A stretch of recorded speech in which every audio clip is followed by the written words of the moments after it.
जय श्री राम। सनातन धर्म की जय। श्री सीता रामचंद्राभ्याय नमः। हर हर महादेव। श्रोता बंधु, श्री रामायण महाकाव्य की पवित्र कथा लेकर आया हूँ। श्री राम जब वन की ओर जाने लगे, उस समय उनके प्रति अनुराग रखने वाले अयोध्यावासी मनुष्य वन में निवास करने के लिए उनके पीछे पीछे चल दिए। समस्त पुरवासी दुखी होकर आंसू बहा रहे थे, मानो श्री राम अपने गुणों में बांधकर उन्हें खींचे लिए जा रहे हों।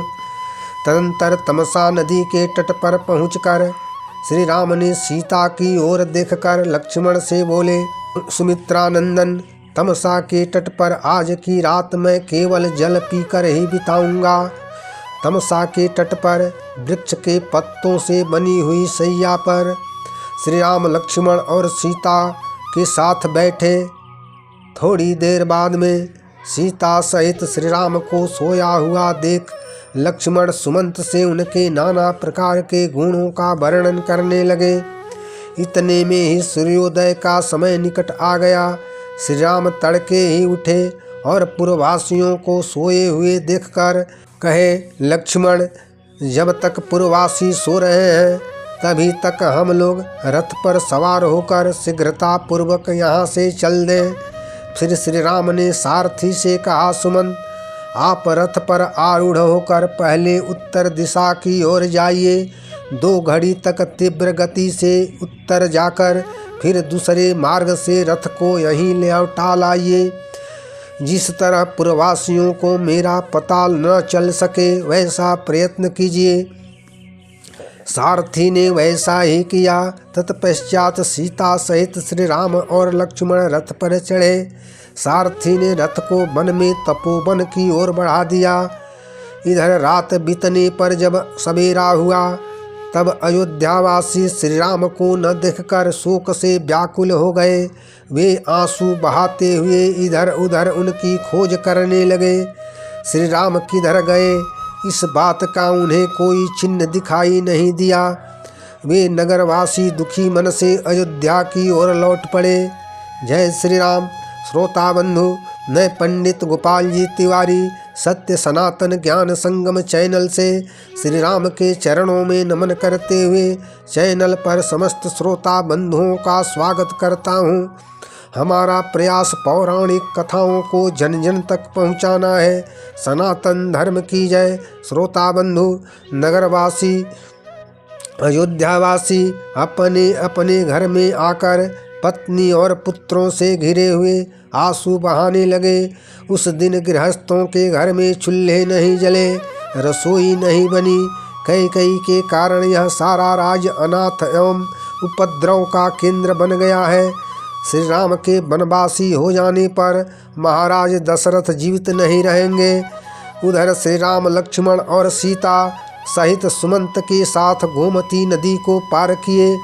इस प्रकार रमणीय कौशल देश की सीमा पार करके श्री राम ने अयोध्या की ओर हाथ जोड़कर कहा, इक्ष्वाकु वंशी राजाओं से परिपालित अयोध्या, मैं तुमसे वन जाने की आज्ञा चाहता हूँ। वनवास की अवधि पूरी करके महाराज के ऋण से उऋण होकर मैं पुनः लौटकर तुम्हारा दर्शन करूँगा।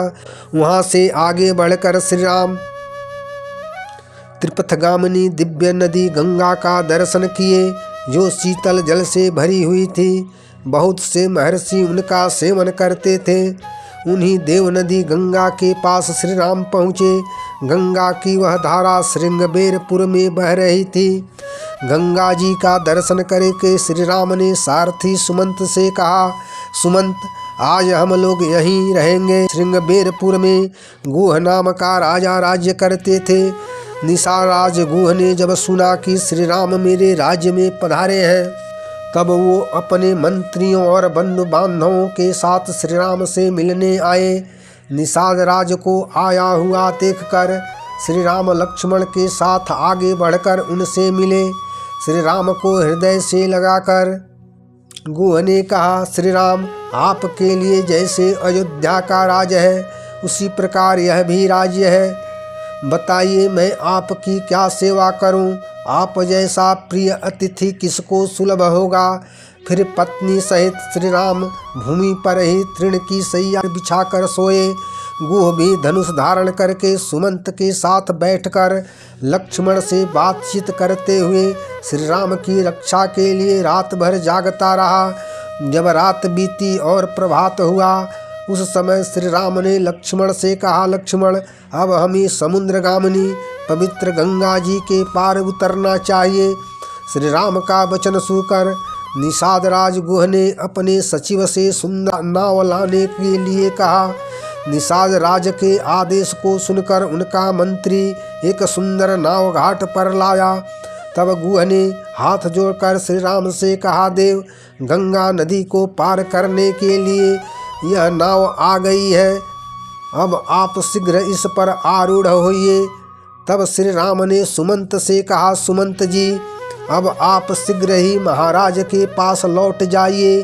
14 वर्ष समाप्त होने पर हम पुनः शीघ्र ही अयोध्या को लौट आएंगे। सुमंत जी, महाराज से ऐसा कहकर आप मेरी माता कौशल्या, माता सुमित्रा तथा कैकेयी से भी बारंबार मेरा कुशल समाचार कहिएगा। तत्पश्चात श्री राम ने बट के दूध से लक्ष्मण तथा अपनी जटाएं बनाई। श्री राम और लक्ष्मण तत्काल जटाधारी हो गए। उस समय दोनों भाई बलकल वस्त्र और जटामंडल धारण करके ऋषियों के समान शोभा पाने लगे। निषाद राज गुह ने से विदा लेकर श्री राम पत्नी और लक्ष्मण के साथ वहां से चल दिए। नदी के तट पर लगी हुई नाव को देखकर श्री राम ने गंगा नदी पार जाने की इच्छा से लक्ष्मण से कहा, लक्ष्मण, तुम सीता सहित नाव पर बैठो। श्री राम का आदेश सुनकर लक्ष्मण ने पहले मिथिलेश कुमारी सीता को नाव पर बिठाया, फिर स्वयं भी नाव पर आरूढ़ हुए। सबसे अंत में श्री राम स्वयं नौका पर बैठे। फिर श्री राम, लक्ष्मण और सीता ने प्रसन्नचित्त होकर माँ गंगा जी को प्रणाम किया। इसके बाद श्री राम ने सुमंत को तथा सेना सहित गुह को भी जाने की आज्ञा दी तथा मल्लाहों को नाव चलाने का आदेश दिया। तदंतर मल्लाहों ने नाव चलाई। माँ गंगा की बीच धारा में पहुंचकर सीता हाथ जोड़कर बोली, हे देवी गंगे, ऐसी कृपा कीजिए, 14 वर्ष वन में निवास करके मेरे पति मेरे तथा अपने भाई के साथ पुनः अयोध्या को लौटे। उस समय मैं, हे देवी गंगे, आपकी प्रसन्नता के साथ पूजा करूंगी। इस प्रकार शीघ्र ही नाव गंगा के दक्षिण किनारे पर जा पहुंची। गंगा किनारे पहुंचकर श्री राम ने नाव छोड़ दी और भाई लक्ष्मण तथा जानकी के साथ आगे को प्रस्थान किया। आगे आगे लक्ष्मण, उनके पीछे सीता तथा सीता के पीछे श्री राम चल रहे थे।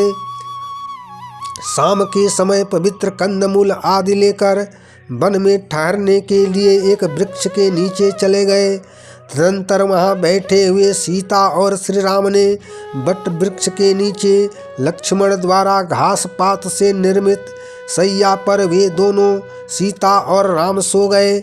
सवेरा होने पर तीनों जहाँ गंगा से यमुना मिलती है उस स्थान पर जाने के लिए वन के भीतर से यात्रा करने लगे। यात्रा करते हुए संध्या का समय आ गया। तब श्री राम ने लक्ष्मण से कहा, लक्ष्मण, निश्चय ही हम लोग गंगा यमुना के संगम के पास आ पहुँचे हैं, क्योंकि दो नदियों के जलों से टकराने का स्पष्ट शब्द सुनाई दे रहा है। इस प्रकार बातचीत करते हुए श्री राम और लक्ष्मण सूर्यास्त होते होते गंगा यमुना के संगम के समीप महर्षि भारद्वाज के आश्रम पर जा पहुँचे। महर्षि को देखते ही लक्ष्मण और सीता सहित श्री राम ने महर्षि भारद्वाज के चरणों में प्रणाम किया और बोले, भगवान, हम दोनों राजा दशरथ के पुत्र हैं। मेरा नाम राम और ये लक्ष्मण हैं तथा ये राजा जनक की पुत्री और मेरी पत्नी साध्वी सीता है। भगवान, पिता की आज्ञा से हम तीनों 14 वर्षों तक वन में रहते हुए फल मूल का आहार करके धर्म का आचरण करेंगे।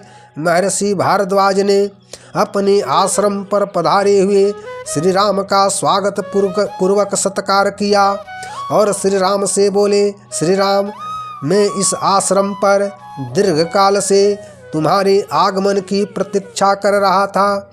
आज मेरा मनोरथ सफल हुआ। तुम यहाँ सुखपूर्वक निवास करो। महर्षि की बात सुनकर श्री राम ने कहा, भगवान, किसी एकांत प्रदेश में आश्रय योग्य उत्तम स्थान बताइए।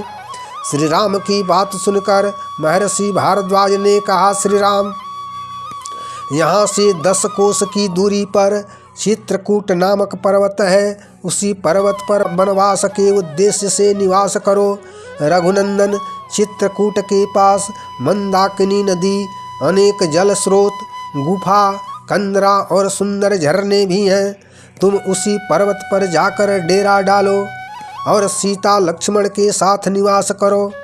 महर्षि से आज्ञा लेकर उन तीनों ने सूर्य कन्या जमुना नदी को पार किया और श्याम बट के पास जा पहुँचे। सीता ने हाथ जोड़कर उस बट वृक्ष की परिक्रमा की।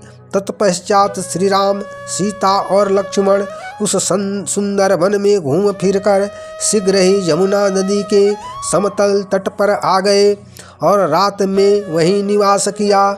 जय श्री राम। श्रोता बंधु, वाल्मीकि रामायण से वनवास की यात्रा में श्री राम, सीता और लक्ष्मण का प्रयागराज में महर्षि भारद्वाज के आश्रम में जाना, मुनि द्वारा उनका अतिथि सत्कार की कथा सुनकर लाइक करें, शेयर करें, कमेंट करें तथा चैनल को सब्सक्राइब जरूर करें। सनातन धर्म की जय। हर हर महादेव।